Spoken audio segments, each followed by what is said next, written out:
ধারাবাহিকের শুরুতে দেখা যায় যে বিদ্যা তোরসাকে বলছে পৃথিবীতে এমন অনেক নারী আছে যাদের সন্তান হয় না, যারা নিঃসন্তান। আমি তাদেরকে মা বলবো, কিন্তু আপনাকে নয়। যতক্ষণ না পর্যন্ত আমার জন্য আপনার চোখ থেকে জল বেরোবে ততক্ষণ পর্যন্ত আমি আপনাকে মা বলে ডাকবো না। বিদ্যা তারপরে চলে যায় হলুদ করতে। তারপরেই তো কাশ্যপ বাবুর ফোনে রাজদেব বাবু ফোন করে। তো কাশ্যপ বাবু ফোনটা ধরে রাজদেব বাবু বলছে যে সবকিছু নিখুঁতভাবে পরিকল্পনা করা আছে, এবার শুধু সময়ের অপেক্ষা। কাশ্যপবাবু বলছে আপনি কিচ্ছু ভাববেন না, যত টাকা লাগে সব টাকা আমি দেব, কিন্তু যেভাবেই হোক না কেন একাডেমিটা আমাদের বানাতেই হবে, কারণ ওটা আমাদের স্বপ্ন, তাই ওটা আমাদেরকে বানাতেই হবে যেভাবেই হোক না কেন। অপরদিকে প্রিন্সিপাল তো রাতেবেলায় কিছু কাজকর্ম করছে কলেজে বসে বসে। তখন আরও একজন টিচার গিয়ে প্রিন্সিপালকে জিজ্ঞেস করছে, স্যার আপনি এখনো এখানে, আপনি বাড়ি ফেরেননি? তখন প্রিন্সিপাল বলছে, না কিছু কাজকর্ম আছে, কিছু সাইন টাইন করার আছে, সেই কারণে। তখন টিচারটা বলছে যে কালকে তো ফরেন থেকে কিছু লোকজন আসবে আমাদের কলেজটা দেখতে। তখন প্রিন্সিপাল বলছে, প্লিজ কালকে কেউ অফিসে আসবে না, কলেজে আসবে না। তখন ওই টিচারটা বলছে, মানে? প্রিন্সিপাল বলছে এই নোটিশটা সার্ভ হবে। প্রিন্সিপাল নিবারণকে ডেকে নোটিশটা দিয়ে দেয় আর বলে সব স্টুডেন্টদের জানিয়ে দাও যে কালকে ক্লাস হবে না। নিবারণ চলে যেতেই তখন টিচারটা প্রিন্সিপালকে জিজ্ঞেস করছে যে ক্লাস হবে না, কিন্তু কেন? তখন প্রিন্সিপাল বলছে, আপনি এত কথা জিজ্ঞেস কেন করছেন? এত প্রশ্ন করার কথা তো আপনার নয়, আমি এই কলেজের প্রিন্সিপাল, তাই আমি যেটা সিদ্ধান্ত নেব সেটাই হবে, কালকে ক্লাস অফ থাকবে। তখন টিচারটা বলছে যে কাল ফরেন ইউনিভার্সিটি থেকে অনেক লোকজন আসছে স্যার, তারা আমাদের স্টুডেন্টদের সঙ্গে ইন্টারাক্ট করবে। প্রিন্সিপাল তখন বলছে, প্লিজ কাল কিচ্ছু হবে না। টিচারটা চলে যেতেই প্রিন্সিপালের কাছে রাজদেব ফোন করে। তো প্রিন্সিপাল ফোন ধরতেই রাজদেব বলছে যে নোটিশ কি সার্ভ করা হয়ে গেছে? প্রিন্সিপাল বলছে হ্যাঁ। রাজদেব বাবু বলছে কাল ঝড় উঠবে পিসিসিআই কলেজের বাউন্ডারিতে, ওই পাশের জমিটায় কাল ঝড় উঠবে। প্রিন্সিপাল বলছে কি বলছেন স্যার? তখন রাজদেব বাবু বলছে হ্যাঁ ঠিক বলছে, প্রফেসর বিবি আমাকে চ্যালেঞ্জ করেছিল, আমাকে বলেছে যে ও আমার বোনসগুলো নাকি একেবারে ভেঙে গুড়িয়ে দেবে। আমিও দেখতে চাই ও বায়োলজি আর আমি পলিটিক্যাল সায়েন্স। প্রফেসর বেবি পড়ান আর আমি ম্যানিপুলেট করি, এই বলেই ফোন রেখে দেয়। প্রিন্সিপাল তখন বলছে কাল কলেজে তাহলে ঝড় উঠবে, গ্রেট। অপরদিকে তো প্রফেসর এস এম লুকিয়ে লুকিয়ে কথাগুলো শুনে নেয়। বলছে কালকে ছুটি, কিন্তু কারণটা কি? হঠাৎ এরকম সিদ্ধান্ত নেওয়ার কারণ? তখন এস এম সঙ্গে সঙ্গে বিদ্যাকে ফোন করে। এদিকে বিদ্যা তো হলুদ করছিল, দেখে যে ফোনটা বাজছে কিন্তু ও তো ফোনটা ধরতে পারে না। তখন তোরসা এসে ফোনটা ধরে, ও তো হ্যালো বলে না, ফোনটা ধরে। এদিকে এস এম তো বিদ্যার গলা না শুনেই বলতে শুরু করে দিয়েছে যে কালকে কলেজ ছুটি আছে, কিন্তু আমার মনে হচ্ছে কিছু একটা গন্ডগোল হচ্ছে, আপনার বিরুদ্ধে কনস্পিরেসি করা হচ্ছে, আমার মনে হচ্ছে আপনাকে ফাঁসানো হচ্ছে প্রফেসর বিবি। এস এম তো বকে যাচ্ছে। এদিকে নিবারণ হঠাৎ করে এসেই এস এম কে বলছে, ম্যাম আপনি এখানে। তখন এস এম তাড়াতাড়ি করে ফোনটা কেটে দেয়। এদিকে বিদ্যা তোরসাকে জিজ্ঞেস করছে কার ফোন ছিল।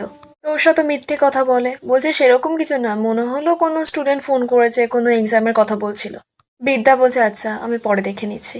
তোরসা সঙ্গে সঙ্গে নাম্বারটা দেখে সন্দেহ, বলছে কে ফোন করেছিল। সঙ্গে সঙ্গে কাশ্যপের কাছে যাই গিয়ে বলছে যে এই নাম্বারটা একবার তুমি নিয়ে রাজদেব বাবুকে পাঠাও তো। তো কাশ্যপ প্রথমে জিজ্ঞেস করছে কেন? তোরসা বলছে পাঠানো, আমার মনে হচ্ছে সব প্ল্যান ভেস্তে যাবে যদি না পাঠাও। তো মনে হয় নাম্বারটা পাঠিয়ে দিয়েছে। এদিকে প্রফেসর এস এম তো সিঁড়িতে নিচে নামছিল, তখনই রাজদেব বাবু ফোন করে প্রফেসর এস এম কে। তো এস এম ফোনটা ধরেই রাজদেব বাবুকে বলছে যে এত রাতে স্যার আপনি ফোন করেছেন? তখন রাজদেব বাবু বলছে তুমি এখন কলেজে সিঁড়ি দিয়ে নামছো তাই তো? তখন প্রফেসর এস এম বাবা বলছে আপনি কি করে জানলেন স্যার? তখন রাজদেব বাবু বলছে এই যে সিসিটিভি ফুটেজে দেখছি। আর একটা কথা, আপনি এত রাতে প্রফেসর বিদ্যাকে কেন ফোন করেছিলেন, হ্যাঁ? আর এখন ওখানে কি করছেন এত রাতে? তখন এস এম বলছে স্যার আমার একটা কাজ করছিল। তখন রাজদেব বলছে তাহলে কাজ করুন। রাজদেব তো চিৎকার চেঁচামেচি করছে, বলছে প্রফেসর বিবিকে ফোন করে আপনি কি বলছিলেন, আপনি অফিস রুম থেকে কি শুনেছেন? হ্যাঁ, তখন তো প্রফেসর এস এম তোতলাচ্ছে কি বলবে। তখন রাজদেব ব্ল্যাকমেল করছে, ইমোশনাল বলছে আমি শুনেছি আপনার বাবা অসুস্থ, আপনার বোনের নাকি বিয়ে, আপনি নাকি লোনের জন্য কলেজে অ্যাপ্লাই করেছেন, কি তাই তো? তখন এস এম বলছে হ্যাঁ। তখন রাজদেব বলছে তাহলে নিজের সীমার মধ্যে থাকুন, এমন কোনো কাজ করবেন না যাতে আপনার কোনো পারিবারিক প্রবলেম হয়। একদম প্রফেসর বিবির চামচাগিরি করতে যাবেন না, তাহলে কিন্তু এই অনুষ্ঠানটা বানচাল হয়ে যাবে। এসএম যখন কিছু বোঝাতে যাবে রাজদেব বলছে আর কোনো কথা নয়। আর সঙ্গে এটাও বলে দেয় যে বিদ্যা ব্যানার্জির কাছে না কোনো ইনফরমেশন না আছে, তাহলে আপনি না এই কলেজে টিকতে পারবেন না এই শহরেও। এই বলেই তো রাজদেব ব্ল্যাকমেল করে ফোন কেটে দেয়। এসএম এবার সন্দেহ হয়, চিন্তা পড়ে গেছে যে উনি কি করে জানলেন যে আমি প্রফেসর বিবিকে ফোন করেছিলাম। প্রফেসর বিবির ফোনটা কে ধরেছিল, ওনাকে খবরটাই বা কে দিলেন? পরের দিন সকালবেলায় বিদ্যা হলুদ নিয়ে পৌঁছে যায় রাজরিতের বাড়িতে। তখন এই রাজরিত তো একেবারে রেডি হয়ে আসে, বিদ্যা রাজরিতকে দেখছে। রাজরিত, সৃঞ্জয়ী, তারপরে ওর মেয়ে সবাই আছে ওখানে। তো সৃঞ্জয়ী বিদ্যাতেই বলছে যে গায়ে হলুদের অনুষ্ঠানটা এবার শুরু হোক, আবার তোর মেয়ের বাড়িতেও হলুদটা যাবে। তখনই বিদ্যার ফোনে তোরসা ফোন করে। তো বিদ্যা ফোনটা ধরতেই তোরসা বলছে গায়ে হলুদ হয়েছে? বিদ্যা বলছে না, আমি দেবো গায়ে হলুদ। প্রীতি রুষা বিদ্যাকে জিজ্ঞেস করছে তুমি সত্যি সত্যি গায়ে হলুদ দিতে এসেছো? বিদ্যা বলছে হ্যাঁ। রুষা বলছে পারবে তুমি? তখন পায়েল বলছে তোরা কেন এসব কথা বলছিস বলতো, ও যেটা করতে এসেছে ওকে করতে দে।